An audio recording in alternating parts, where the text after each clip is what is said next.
시청자 여러분 안녕하십니까? 채널 K 뉴스입니다.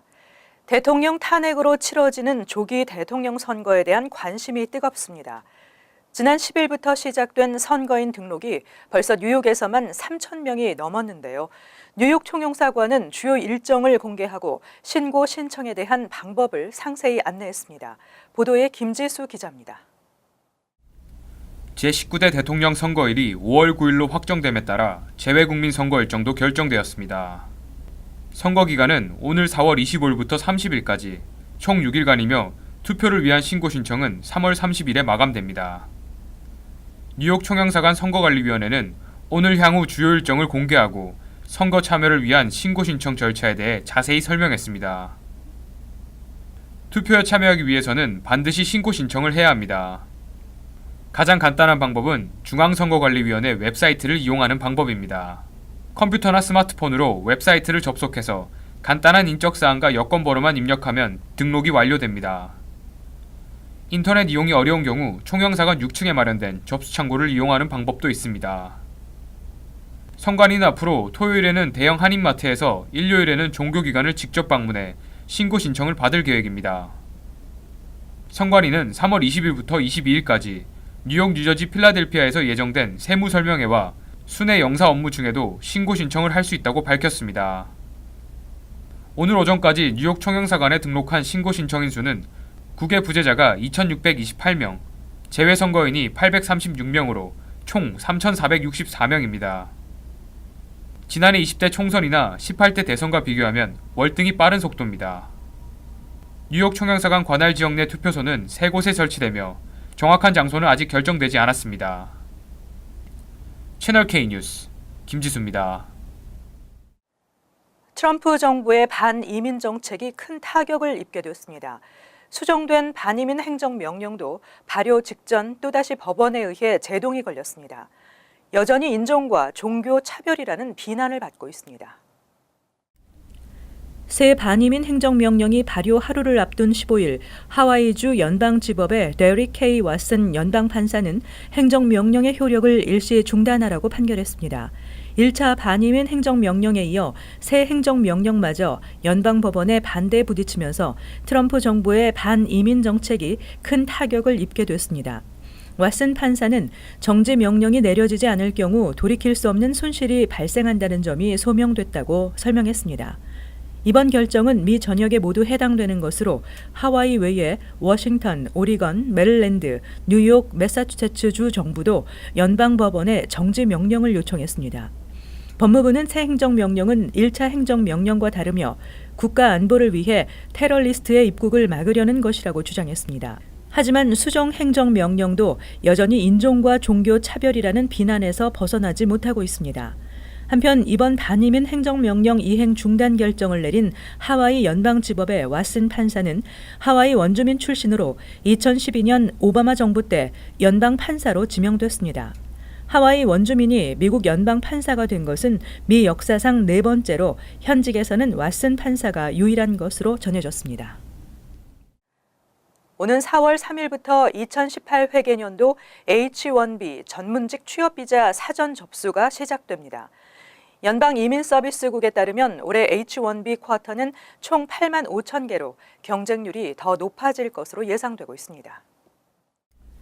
2018 회계년도 H-1B 사전 접수가 4월 3일부터 시작됩니다. 전문가들은 이번에도 접수 시작 후 5일쯤 마감될 것으로 예측했습니다. 만약 H-1B 신청서 접수량이 쿼터를 초과하게 되면 마감 직후 컴퓨터를 이용한 무작위 추첨을 통해 당첨자를 가리게 될 것으로 예상됩니다. 시행 여부가 불투명했던 무작위 추첨 방식이 당분간 유지됐습니다. 올해 H-1B 쿼터는 예년과 마찬가지로 학사용 6만 5천 개, 석사학위 이상 2만 개 등 총 8만 5천 개입니다. 2대1을 웃도는 경쟁률은 더욱 높아질 것으로 예상되고 있습니다. 연방이민서비스국은 4월 3일 이전에 도착하는 H-1B 신청서는 접수가 거부되고 앞으로 6개월 동안 급행 서비스가 중단됨으로써 올해는 이 서비스를 이용할 수 없다는 점도 유의할 것을 당부했습니다. 한편 지난 12월 23일부터 각종 이민 수수료가 대폭 인상됐습니다. H-1B 신청 수수료도 $460로 인상됐습니다. 이민국은 인상된 금액을 정확히 납부해야 한다고 지적했습니다. 미 연방 기금 금리가 3개월 만에 0.25%포인트 인상됐습니다. 경제 회복의 자신감을 반영한 조치로 올해 3차례 추가 인상이 전망됩니다. 연방공개시장위원회는 15일 각종 경제 지표가 매우 호전됐다며 기준 금리를 0.25%포인트 인상한다고 밝혔습니다. 현재 0.50에서 0.75%인 기준 금리가 0.75에서 1.00%로 상향 조정되는 것입니다. 이번 인상은 지난해 12월 0.25%포인트 인상 이후 3개월 만이며 금융위기였던 2008년 이후 세 번째입니다. 이번 인상은 미 경제 회복의 자신감을 반영한 조치로 AP통신은 경제가 더 이상 초저금리 대출 지원이 필요하지 않을 정도로 회복됐다는 것을 뜻한다고 풀이했습니다. 연준은 이날 성명에서 앞으로 금리 인상은 3% 수준에 이를 때까지 점진적으로 이루어질 것이라고 밝혔습니다. 또 올해 추가로 3차례, 2018년과 2019년에는 각각 3차례 금리 인상이 전망됐습니다. 다만 올해 한 차례에 더해 4차례로 가속 페달을 밟을지에도 관심이 모아지고 있습니다. 노동부는 2월 중 비농업 부문에서 22만 5천 개 일자리가 새로 만들어졌으며 실업률도 사실상 완전 고용에 가까운 4.7%에 도달했다고 평가했습니다. 한편 이번 금리 인상은 경제가 회복됐다는 점에서는 긍정적이지만 트럼프 행정부에는 대규모 경기 부양 정책의 발목을 잡는 조치로도 풀이되고 있습니다. 한국 금융 외환 시장에도 영향을 미칠 것으로 보입니다. 지난 13일 눈폭풍 스텔라에 대한 예보가 기상청의 오보였던 것으로 드러났습니다. 기상청은 예상 적설량이 크게 낮아질 것을 알았음에도 안전 대비를 위해 기존 예보를 유지했다고 밝혔습니다. 13일 연방기상청의 눈폭풍 경보와 최대 적설량 20에서 24인치 예고에 뉴욕시는 만반의 대책을 마련했습니다. 공립학교는 휴교령을 내렸고 대중교통도 운행을 중단했습니다. 하지만 정작 14일 내린 눈은 맨해튼 센트럴파크 7인치, 뉴욕시 전체는 6에서 8인치였습니다. 시민들은 다행이라면서도 어리둥절한 모습이었습니다. 결국 시는 14일 오후까지 발령했던 눈폭풍 경보를 서둘러 해제했습니다. 오히려 눈폭풍 경로가 비껴갈 것으로 예상됐던 업스테이트 뉴욕의 일부 지역에는 최대 35인치까지 눈이 쌓였습니다. 문제는 연방기상청이 예상 적설량이 크게 줄어들 것을 폭설 전날 예상했음에도 예보를 그대로 유지한 것이 밝혀졌습니다. 기상청 담당자들은 13일 예상 적설량이 초기 예상보다 크게 낮아질 것을 알았음에도 기존 예보를 유지하기로 결정했다는 사실을 인정했습니다. 당초 예상보다 덜할 것이라고 발표하면 시민들이 대수롭지 않게 여기고 안전 대비에 소홀할 것이라는 우려에서였다고 해명했습니다. 하지만 시정부와 시민들은 예산 낭비와 피해를 보았다며 비난하고 있습니다. 한편 이러한 기상청의 오보는 이번만이 아닙니다. 지난 2015년에도 눈폭풍 주노가 올 것에 대비했지만 터무니없이 과장된 것으로 밝혀진 바 있습니다. 각종 규제로 힘든 스몰 비즈니스 업계에 숨통이 트이게 됐습니다. 300만 달러의 네일 업소와 드라이클리닝 업소에 대한 환경 설비 규정 지원 기금이 뉴욕주 새 회계년도 예산안에 포함됐습니다. 15일 주 하원이 통과시킨 1,636억 달러 규모의 2017-2018 회계년도 예산안에 네일과 드라이클리닝 업소 지원 기금 300만 달러가 포함된 것으로 확인됐습니다. 론킴 주 하원 의원은 지난 1월 퀸즈 지역 정치인들과 함께 소기업 지원 기금 5천만 달러를 주정부에 촉구한 바 있습니다. 지원금은 환경시설 공사를 통한 환경보호기금 형태로 책정됐는데 주 하원은 환경보호기금에 총 3억 달러의 지원기금을 할당했습니다. 이 가운데 300만 달러가 네일업소와 드라이클리닝 업소에 대한 환경설비 규정 지원 기금입니다. 예산안이 확정되면 한인을 비롯한 중국인 네일, 드라이클리닝 업주들은 이 기금을 통해 환기시설 설치와 퍼크 대체기계 설치 비용 등을 지원받을 수 있게 됩니다. 김 의원실에 따르면 세탁소들은 퍼크 기계 교체 비용으로 7만에서 12만 달러의 지출이 예상되고 있으며 네일업소들은 환풍기 의무 설치로 약 2만 4천 달러의 비용이 추가 지출되는 등 스몰 비즈니스 업주들의 부담이 커지고 있는 상황입니다. 소식을 접한 네일 세탁업계는 각종 규제로 살아남기 힘든 스몰 비즈니스 업계에 숨통이 트이게 됐다며 환영했습니다. 18기 민주평화통일자문회의 뉴욕협의회는 새 인물들로 구성될 것이라는 전망입니다. 까다로워진 심사 기준과 정원 규모도 대폭 축소됐습니다. 이번 18기 평통 뉴욕협의회는 대대적인 물갈이가 예상되고 있습니다. 새롭게 마련된 심사 기준으로 까다로워진 후보 추천 기준도 문제지만 대폭 줄어든 정원 규모도 영향을 끼칠 것이라는 지적입니다. 20%가량 정원이 줄어들면 136명으로 축소됩니다. 새롭게 마련된 18기 추천 심사 기준에 따르면 평통 자문위원은 여성과 45세 이하 젊은 층을 대거 발탁해 여성 30%, 45세 이하 20% 등 참여 비율을 높여 배정토록 규정하고 있습니다. 평통 자문위원 후보자에 대한 추천 자격 기준도 크게 강화됐습니다. 지난 17기 평통위원 인선 결과에 대해 심사 기준을 공개하지 않으면서 먹통 인선이라는 비난을 받은 바 있습니다. 동포사회 내에서 소송이나 분쟁 당사자나 부도덕한 공사생활로 무리를 일으킨 자, 장기간 거주지를 떠나 참여가 어려운 인사, 부적절한 업소를 운영하는 자 등은 추천 후보자에서 배제됩니다.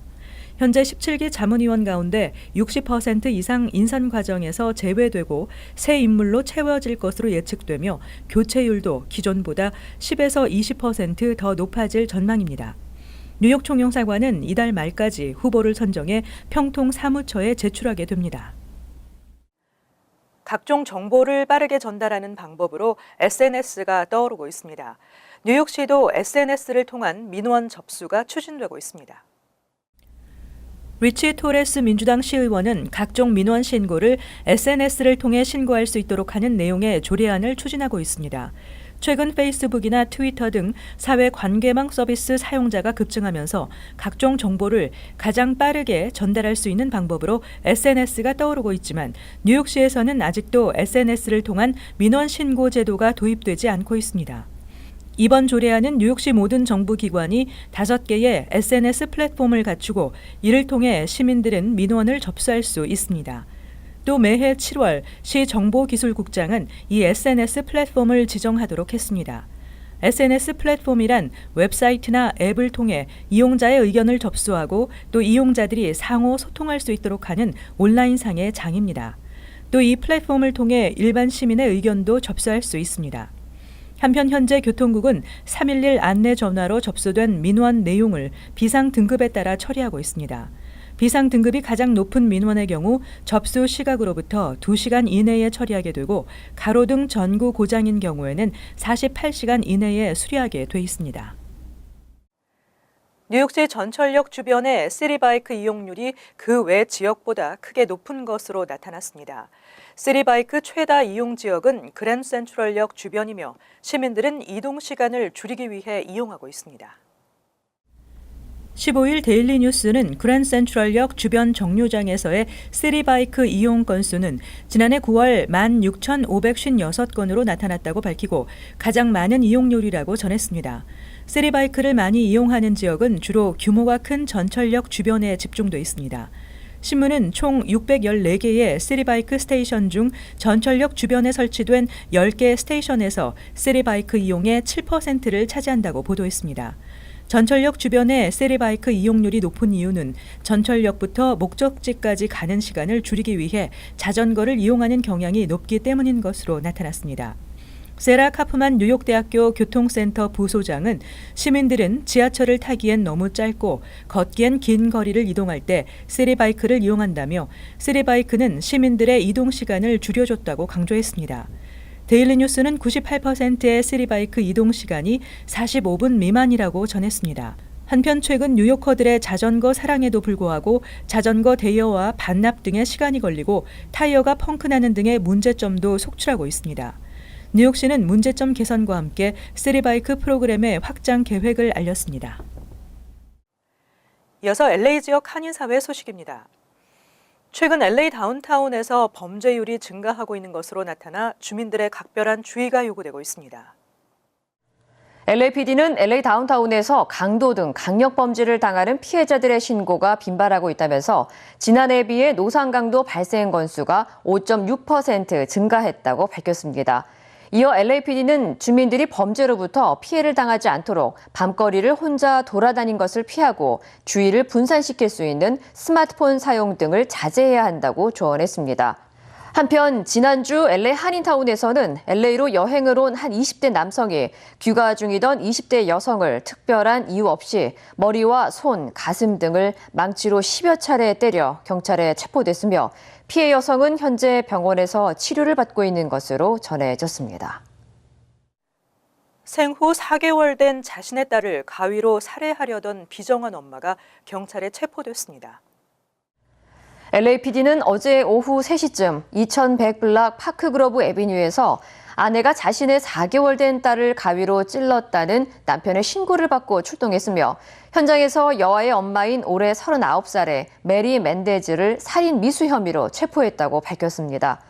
특히 경찰에 따르면 용의자는 자신의 남편이 보는 앞에서 딸을 살해하려던 것으로 드러났습니다. 심각한 부상을 입은 용의자의 딸은 병원으로 후송돼 치료를 받고 있지만 현재 위중한 상태인 것으로 알려졌습니다. 한편 용의자는 $100만 보석금이 책정된 채 LA 카운티 교도소에 수감 중입니다. 이어서 월드 리포트입니다. 요즘 일본에선 잘생긴 게임 캐릭터와 가상 연애를 하는 여성들이 늘고 있다고 합니다. 또 중국에선 남자친구를 잠깐 빌려주는 대여 사이트가 등장했다고 합니다. 아야카 씨는 남자친구의 사진집을 신주단지 모시듯 지니고 다닙니다. 未開封開けられない大事で大事すぎて開けられない 그런데 다를까봐 잘 펴보지도 않는다는 사진집에는 온통 만화 캐릭터만 있습니다. 가방에도 만화 캐릭터 배지가 가득한데 케인이란 이름의 이 캐릭터는 가상 연애 게임에 등장하는 남성입니다. どんな気持ちになるときめくもう本当にもう彼に恋をしてるのと本当一緒もう一人でこううーってなる 가상 연애 게임은 여성이 주인공이 돼 멋진 남자들과 연애를 하는 내용으로 여러 명의 남자친구를 동시에 사귈 수도 있습니다. 게임에 등장하는 남자들은 외모도 준수하고 주인공을 향해 뜨거운 사랑을 표현하기 때문에 진짜 연애하는 느낌을 준다고 합니다. It's really nice to have a guy who lives in your cell phone who only comes out when you want him to. He loves you unconditionally. He's just the perfect guy. 일본 남자들이 애정 표현에 인색해서 여성들이 가상의 남자친구에 빠진다는 말이 나오는 가운데 가상 연애 게임은 젊은 여성들에게 폭발적인 인기를 끌며 급성장하고 있습니다. 고향 방문을 앞둔 리첸시 씨가 온라인 쇼핑에 나섰습니다. 그런데 쇼핑몰 상품 목록에는 물건이 아니라 남성들의 사진과 신상 정보, 가격이 적혀 있습니다. Oh, so many options. If I'm lucky to really find someone that not so weird. 그녀가 사려는 건 바로 가짜 남자친구. 부모님의 결혼 독촉이 심해지자 가짜 남자친구를 구해 고향집에 데려가기로 한 겁니다. 那我们需要准备讨论一下我们下礼拜就做什么就是我们先开始吧 남자친구 대여 비용은 17만 원부터 시작해 많게는 170만 원이 넘는데 손잡기나 뽀뽀하기 같은 애정 행위를 요구하면 비용이 추가됩니다. 물론 다른 이유로 가짜 남자친구를 구하기도 하지만 나이가 차면 결혼을 해야 한다는 사회적 압박은 애인 대행 사이트를 더욱 인기 있게 만들고 있습니다. 다음은 간추린 소식입니다. 지난 10일 오후 6시쯤 LA 한인타운 쇼핑몰에서 22살 양모 씨가 한인 여성에게 다가가 한국인이냐고 물었고 한국인이 맞다고 대답하자 잠시 다른 곳으로 갔다가 다시 돌아와 망치로 20여 차례나 폭행했습니다. 사건 발생 인근 감시 카메라에 찍힌 동영상에는 사건 당시 끔찍한 상황이 그대로 담겼습니다. 피해 여성은 심한 부상을 입었지만 생명에는 지장이 없는 것으로 알려졌습니다. 가해자는 경찰에 체포돼 $107만 5천 보석금이 책정됐습니다. 둘은 서로 모르는 사이로 알려졌습니다. 뉴저지주 상원은 13일 케빈 오툴 위원에 대한 뉴욕 뉴저지 항만청 이사회 커미셔너 인준안을 표결에 붙여 가결시켰습니다. 이로써 오툴 의원은 한국계로는 최초로 뉴욕 뉴저지 항만청 이사회 커미셔너로 인준됐습니다. 6년의 임기의 항만청 커미셔너는 뉴욕과 뉴저지 일원, 교량과 터널, 공항 등의 예산을 의결하는 역할을 합니다. 오틀 의원은 항만청 커미셔너 취임에 앞서 의원직을 사퇴할 예정입니다. 뉴욕시 지역 주민들이 직접 참여해 예산 사용처를 결정하는 시민 참여 예산 투표가 오는 25일부터 4월 2일까지 뉴욕시 12곳의 투표처에서 실시됩니다. 16살 이상 지역 주민이면 누구나 참여할 수 있습니다. 올해 19선거구에 배정된 시민 참여 예산안은 총 200만 달러로 교육과 공공안전, 문화, 공원, 거리 정화 등 5개 분야 19개 프로젝트에 사용될 예정입니다. 폴 벨론 뉴욕시 의원은 많은 주민들의 참여를 당부했습니다. 포트리 교육위원회가 13일 승인한 2017-2018 회계년도 임시 예산안에는 교육세 3.6% 인상안이 포함됐습니다. 이에 따라 주택 소유주들은 평균 주택가격 45만 9,700달러 기준으로 25달러 83센트의 교육세 부담이 늘어나게 됩니다. 교육위원회는 특수 학생들의 교육 비용 증가와 교직원들의 복지 혜택 비용 상승 등을 인상 이유로 꼽았습니다. 예산안에 대한 주민 공청회는 5월 8일에 있을 예정입니다. 이어서 환율과 증권 소식입니다.